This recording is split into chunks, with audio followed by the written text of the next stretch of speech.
Le 15e sommet du groupe BRICS à Johannesburg en Afrique du Sud, organisé par les 5 pays émergents qui constituent ce groupe, à savoir le Brésil, la Russie, l'Inde, la Chine et l'Afrique du Sud, était une occasion toute indiquée pour la Chine, partenaire clé des pays africains, d'échanger avec les dirigeants de 11 pays africains, dont le Tchad.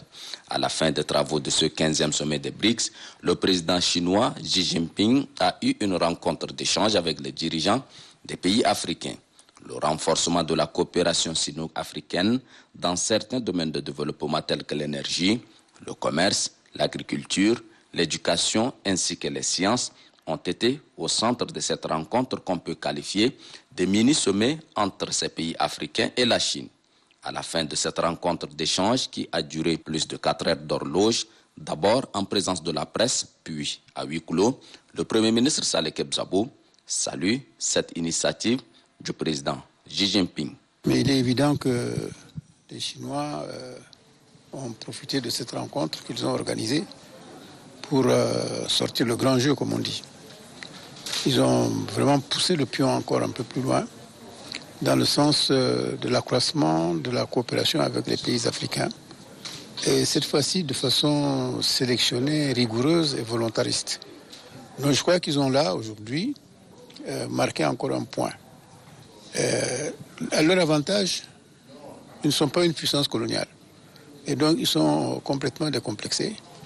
Et les Africains apprécient aussi cette coopération parce que justement elle est décomplexée et qu'elle est, comme on aime le dire, on joue gagnant-gagnant, d'égal à égal.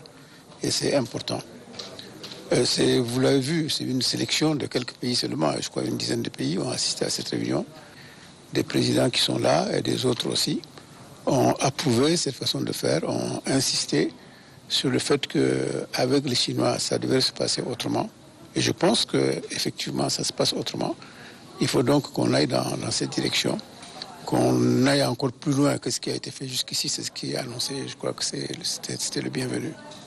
Avec cette volonté clairement affichée par le président chinois, la Chine reste le premier partenaire commercial de l'Afrique et bien d'autres secteurs clés de développement. Cette rencontre a été conviviale entre les dirigeants des pays africains et le président chinois Xi Jinping. Les chaudes poignées de main et accolades entre le président chinois et les dirigeants africains, dont le Premier ministre Saleh Kebzabo augure de belles perspectives de développement pour les pays africains.